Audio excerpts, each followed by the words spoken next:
இருக்கார்ல, அது அவருக்கு மேல ஒரு ராஜா இருந்தார் இல்லையா, அந்த சீரியா ராஜாவுக்கு இந்த இஸ்ரேல் தேசத்து மேல அடிக்கடி கண்ணு வந்துட்டே இருக்கும். அந்த தேசத்தை பிடுங்கிட்டா, அது ஏற்கனவே இஸ்ரேல் தேசம் நீங்க இப்பயுமே பார்த்துருப்பீங்க, நல்ல செழிப்பான தேசம்.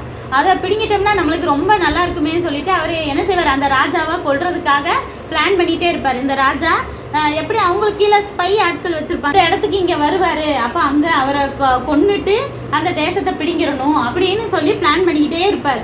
ஆனா இந்த விஷயம் யாருக்கு தெரிஞ்சுன்னா எலிசா தீர்க்கதரிசிக்கு. ஏன்னா அவங்க ப்ரேயர் பண்ணும்போது தேவன் அவங்ககிட்ட சொல்லிடுவார் இல்லையா, உடனே அவர் போய் ராஜாட்ட சொல்லிடுவார், ராஜா நீங்க இந்த இடத்துக்கு நீங்க போகாதீங்க, உங்களை ஒருத்தன் கண்ணு வச்சிருக்கான், அவன் வெட்டிடுறதுக்கு முன்னாடி நீங்க என்ன செய்யுங்க, அந்த இடத்துக்கே போகாதீங்கன்னு சொல்லிட்டு இப்படியே தீர்க்கதரிசி சொல்ற மாதிரி அவர் எந்த இடத்துக்குலாம் போகக்கூடாதுன்னு சொல்றாரோ அந்த ராஜா போகவே மாட்டாரு, இஸ்ரேல் ராஜா.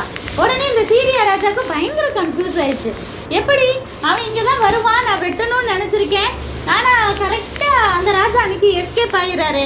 அப்ப நம்மளுக்கு நம்ம கிட்டதான் யாரோ ஒரு ஆள் ஸ்பை வேலை பாக்குறாங்க, இங்க இருந்து சொல்லி போய் என்ன செஞ்சுறாங்க, ராஜாட்ட போய் போட்டு கொடுத்துடுறாங்க. அதனாலதான் என்னால கொல்ல முடியலன்னு சொல்லிட்டு இந்த ராஜா நினைக்கிறான்.